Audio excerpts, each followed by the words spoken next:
Bonsoir à tous, même pas peur de la crise de l'Horeca, c'est le credo de nos invités de ce soir. Malgré les difficultés du secteur, ils ont décidé de faire le grand saut, d'ouvrir leur restaurant.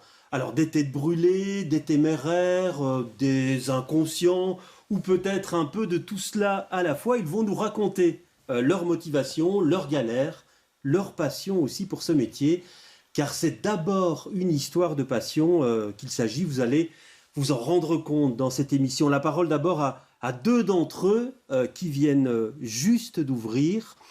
Pauline Rosselin, bonsoir. Bonsoir. Vous avez ouvert le 17 février Kitsune Burgers. Oui. C'est dans le quartier touristique, petite rue des Bouchers. Alors vous diriez, après un mois, quel bilan? Comment ça va, Pauline? Ça va. Fatigué mais content, voilà, c'est ce qu'on répète. Donc nous on a fait l'aventure Cocotte il y a 2 ans, donc un incubateur de restaurants soutenu par la région bruxelloise, et ça nous a permis de se faire connaître, avoir déjà une clientèle qui nous suit déjà depuis 2 ans. Et donc ils étaient présents à l'ouverture et voilà, Et là vous nous dites votre état d'esprit, vous dites fatigué, c'est fort différent de ce que vous avez. Non, c'est pareil, et fatigué dans le sens où voilà, on a eu une ouverture, c'est toujours, enfin, mes collègues peuvent en témoigner ici, voilà, il y a toujours beaucoup de stress, beaucoup de choses à gérer en même temps.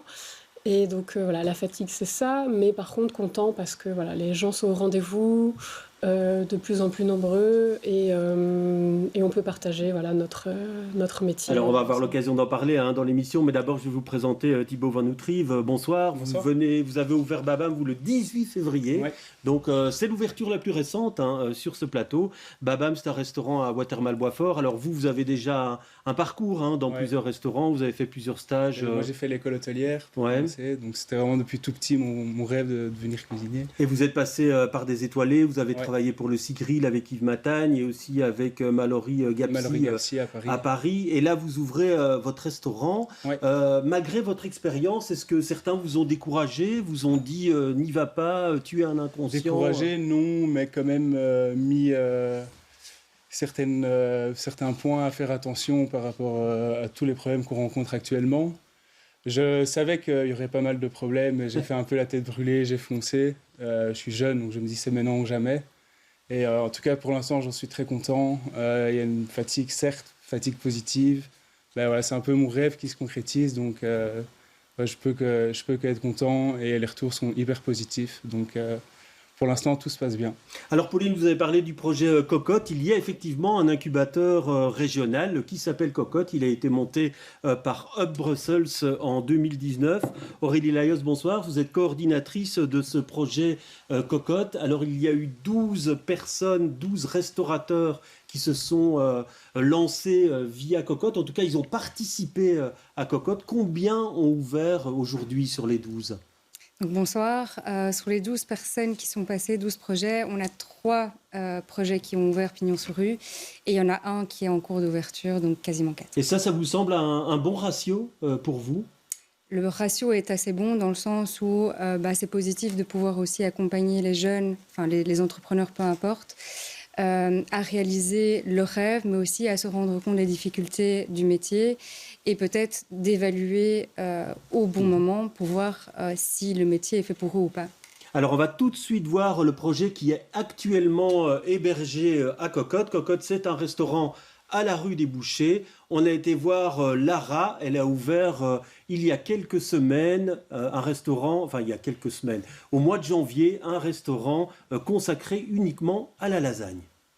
Depuis le 18 janvier, c'est elle qui a les clés de Cocotte, ce restaurant pop-up de 28 couverts de la rue des Bouchers. Elle a 4 mois pour tester sa motivation et la solidité de son projet. Le service de midi va bientôt commencer, pas de temps à perdre. Bonjour, je m'appelle Lara, mon signe c'est Lara, j'ai 29 ans. Sourde depuis son enfance, rien ne l'a prédestinée à une carrière dans l'Horeca, si ce n'est un amour de la cuisine. Elle a fini par se lancer, a été sélectionnée par le jury de Hub Brussels avec un concept, décliner la lasagne sous toutes ses formes, de l'entrée au dessert. J'ai eu l'idée d'ouvrir un restaurant de lasagne parce que j'ai vu à Bruxelles et en Belgique, il n'y a pas de restaurant uniquement de lasagne. Et comme j'adore la lasagne, je voulais lancer ce projet avec des lasagnes non traditionnelles, quelque chose de jamais vu et quelque chose de chouette pour Bruxelles. Elle est seule aux commandes, à la fois au fourneau et en salle. Elle découvre petit à petit les différentes facettes du métier, ses difficultés aussi. Les premières semaines ont été très calmes et elle n'a pas encore réussi à se verser un salaire. C'est juste assez pour le loyer, assez pour les ingrédients, mais ça commence à évoluer. Ça prend normalement environ 6 mois de pouvoir avoir un bon profit. Donc, maintenant, je viens de commencer, donc ça va. Ce qu'elle espère, une fois cette expérience terminée, c'est de pouvoir intégrer un food market avec cette formule. Alors, je vais vous présenter maintenant Elie Stark. Bonsoir, vous êtes le cofondateur de Konshu. Vous êtes passé par Cocotte. Vous avez ouvert maintenant dans le quartier de Saint-Boniface. Ça vous a servi à quoi, cette expérience, ce test grandeur nature de 4 mois? C'est assez long à expliquer. En fait, ça a tout simplement tester notre projet, voir s'il y avait une demande aussi pour ce qu'on voulait faire. Donc à l'époque, on voulait vraiment se concentrer sur des currys japonais avec des ingrédients de saison et locaux. Et puis là maintenant, on a un peu plus évolué. Donc on a essayé de garder cette formule originelle le midi et d'évoluer un peu la carte en faisant des petits plats à partager, toujours d'inspiration japonaise, mais toujours avec la même formule. Donc, et ça vous a vraiment permis d'affiner finalement à la fois le business plan et aussi les recettes, etc., etc. Tout à fait. Ouais, je pense il y a pas mal de choses qu'on a réglées, sur lesquelles on s'est amélioré, sur l'efficacité en cuisine, sur comment gérer une équipe, comment travailler avec une équipe, une staff. Alors, il me reste à vous présenter maintenant Nadège Witowski. Bonsoir, vous êtes la fondatrice de Wantani. Alors, les Wantani, ça vient de Wantan. Wantan, ce sont des raviolis farcis chinois. Alors vous, c'est vous qui avez ouvert depuis le plus longtemps sur ce plateau. Ben oui, un peu plus d'un an. Alors vous qui avez le plus de recul sur la manière dont on gère un restaurant aujourd'hui sur la place bruxelloise, comment vous vivez tous ces gens qui parlent de crise, de difficultés à s'en sortir tout simplement? Mais je pense qu'ils ont tous raison, que c'est très difficile. On me l'avait dit, on me le dit encore, que l'Horeca c'est difficile, et c'est vrai. Il y a vraiment beaucoup de choses dont on ne soupçonne pas quand on n'est pas dedans. Il y a beaucoup de frais, il y a beaucoup de difficultés, que ce soit gestion de l'équipe, gestion du stock, gestion des frais en tout genre. Donc je pense qu'être passionné, c'est vraiment la clé pour pouvoir essayer de s'en sortir et de tirer son épingle du jeu. Et malgré tout, on continue. Et malgré tout, on continue avec quelques cernes et quelques poches sous les yeux, mais avec un grand sourire en tout cas. Vous m'avez dit en préparant cette émission, il n'y a pas un jour où j'ai pas un problème. C'est vrai que parfois on se sent un peu maudit. Si c'est pas un frigo qui casse, c'est la hotte. Si c'est pas la hotte, c'est un mur qui est en train de s'effondrer. Enfin, c'est assez hallucinant tout ce qui peut se passer dans un restaurant. Mais au final, on fait en sorte d'avoir un plan B, un plan C, un plan D. On fait en sorte que tout tienne la route. Oui. Alors Aurélie, quand on voit ici, quand on voit les différents projets qui ont été montés, on voit qu'on va vers une certaine simplicité à un moment donné. On voit aussi qu'on va parfois vers le monoproduit. Donc on travaille seulement un produit en particulier.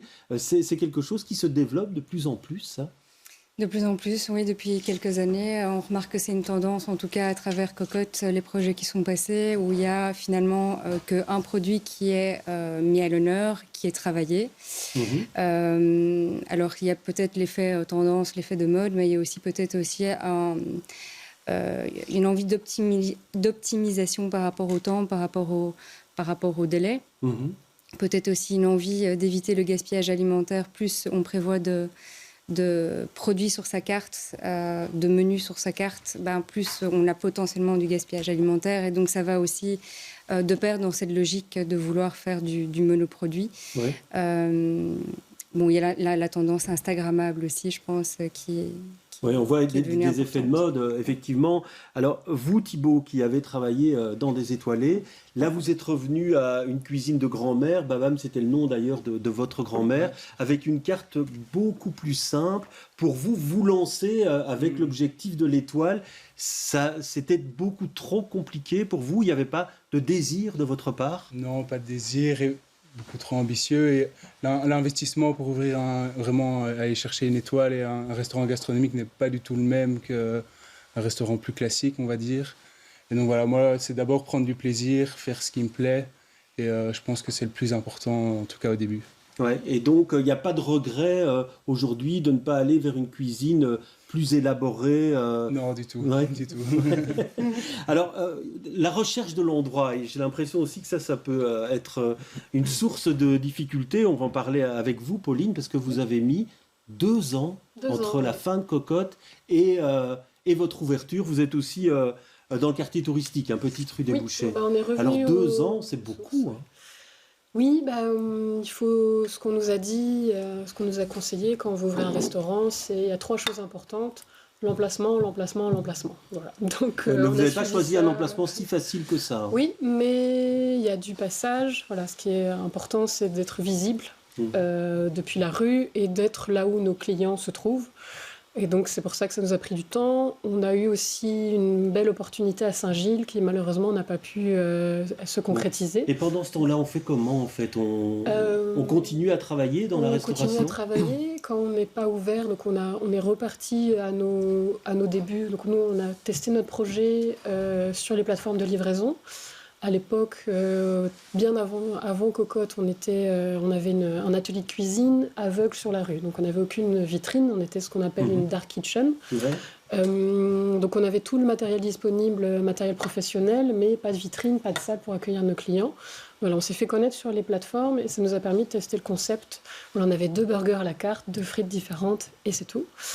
Et ça nous a permis de nous tester, de tester les recettes, de tester le concept, de voir s'il y avait un attrait par rapport à ce qu'on voulait proposer. On enchaînait avec Cocotte et après, en attendant, on a fait, de trouver le lieu, on a fait 2 autres pop-up. Donc, vous avez continué à bosser dans le secteur. Et pour vous, Élie, ça a aussi été très long. Là, vous avez trouvé un lieu dans un endroit où il y a beaucoup de restaurants, donc ça devrait vous amener du monde. Mais c'est un vrai challenge, trouver un endroit aujourd'hui qui est adapté à ce qu'on veut faire. Je trouve que, on a mis aussi 2 ans, donc je trouve que c'était exactement le même timing. Et en vrai, ça nous a laissé le temps de travailler sur pas mal de choses entre-temps, d'organiser évidemment le restaurant, mais de regarder... vers des aides financières aussi qui prennent énormément de temps. Donc on a utilisé ce temps pour ça. Et j'ai l'impression que c'est un peu une moyenne pour bien faire les choses. Alors vous abondez aussi, il faut vraiment prendre son temps de trouver le bon spot, si je peux dire. En tout cas, moi, j'étais pas dans l'urgence d'ouvrir, donc je regardais sans regarder, on va dire.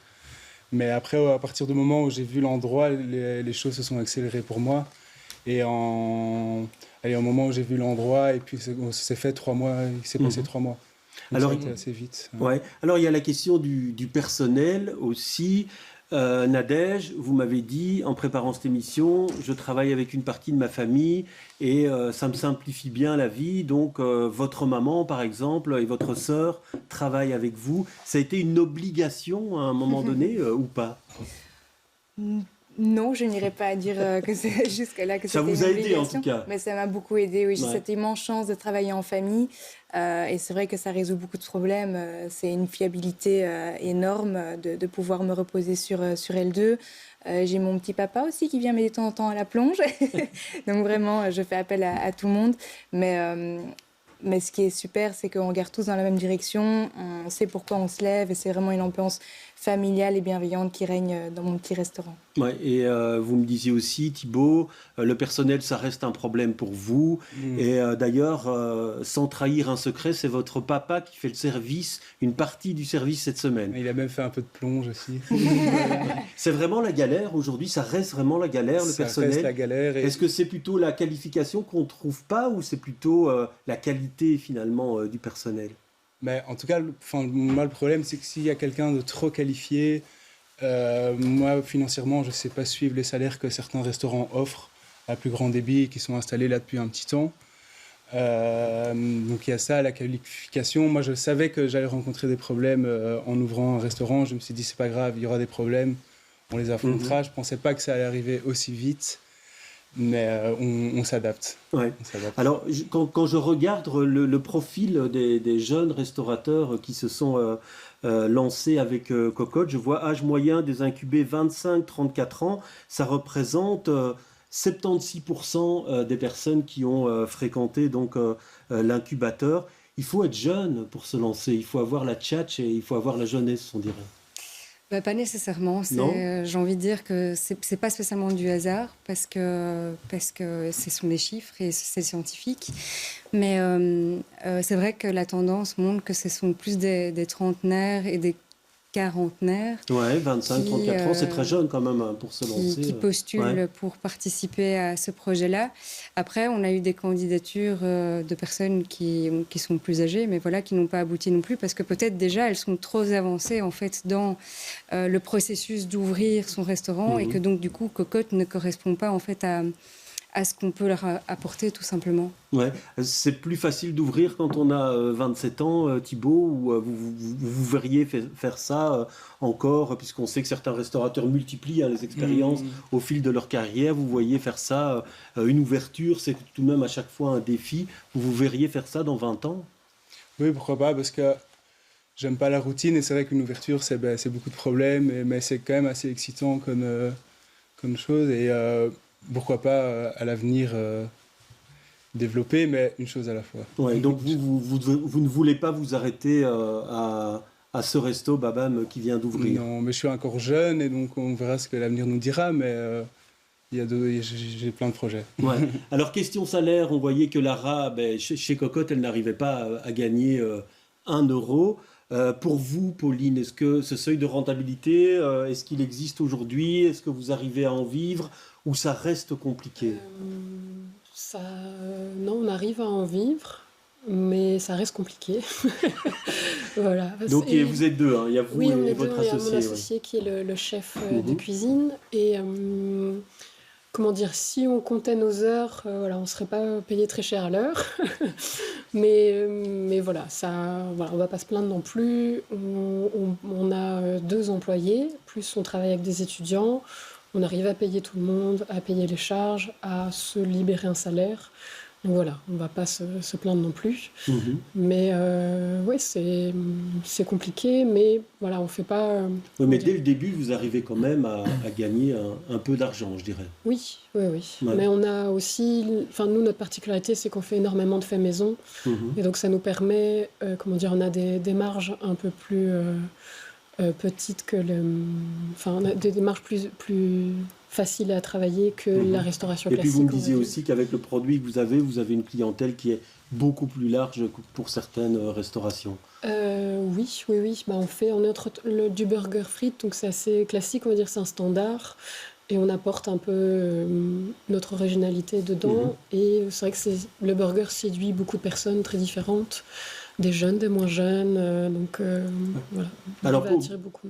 pour vous, Elie, vous diriez quoi alors? Est-ce qu'aujourd'hui vous en vivez et est-ce que vous en vivez correctement, vous et votre associé? C'est plus ou moins la même chose. On arrive à se décrocher un petit salaire.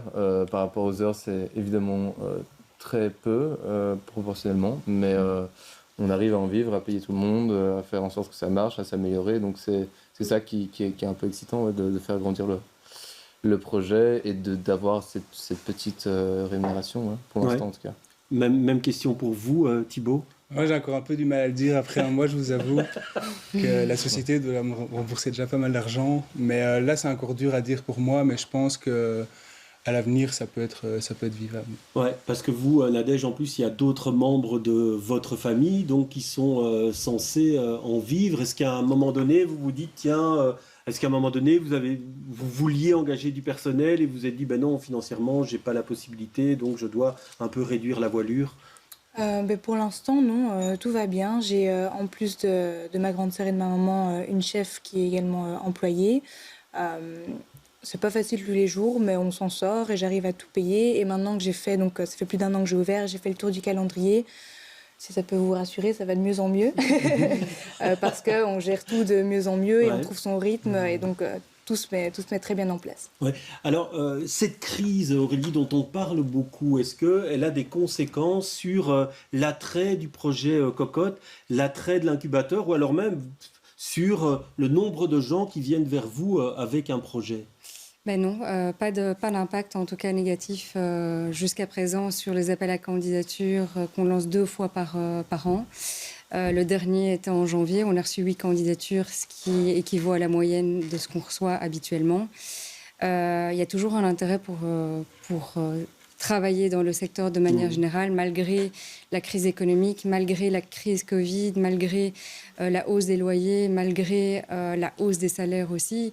Et je pense en fait que c'est vraiment la passion en fait qui attire et qui motive. Ouais, c'est ce que vous m'avez dit en préparant l'émission. On est têtu et on s'est acharné.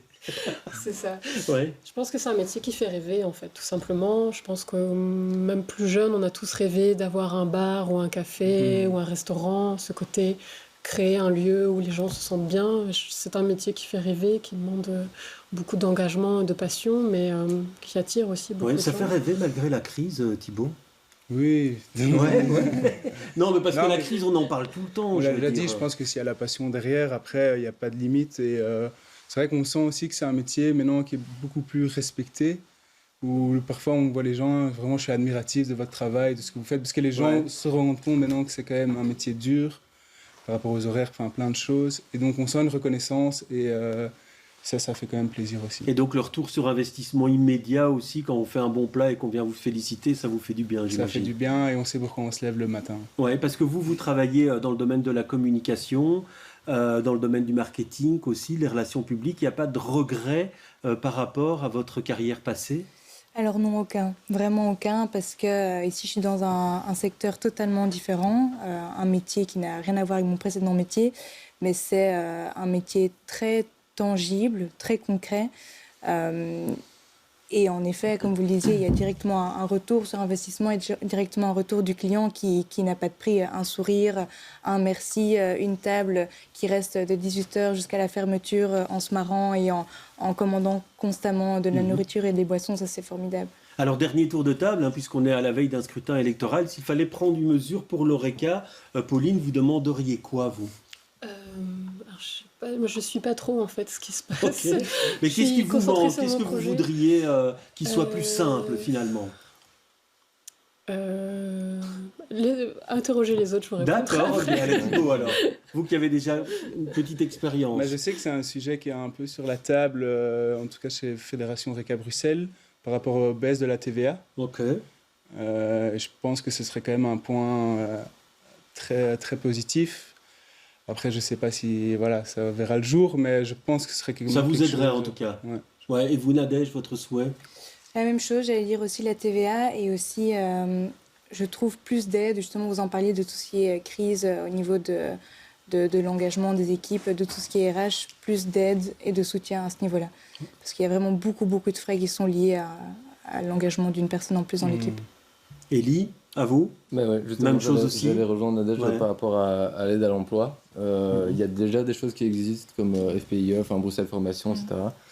Mais quelque chose qui puisse faire en sorte de cumuler certains statuts comme ça ou une baisse de la TVA, que ce soit un engagement de ce point de vue-là. Ouais. Pauline, rien à rajouter? Non, je rejoins mon collègue. Ok, très bien. Un tout grand merci en tout cas à vous d'être passé sur le plateau et bon vent à toutes vos institutions. N'hésitez pas donc à les tester, ça les rendra heureux, vous l'avez compris. Merci d'être venu sur ce plateau, c'est la fin d'Autrement. Très bonne soirée à tous.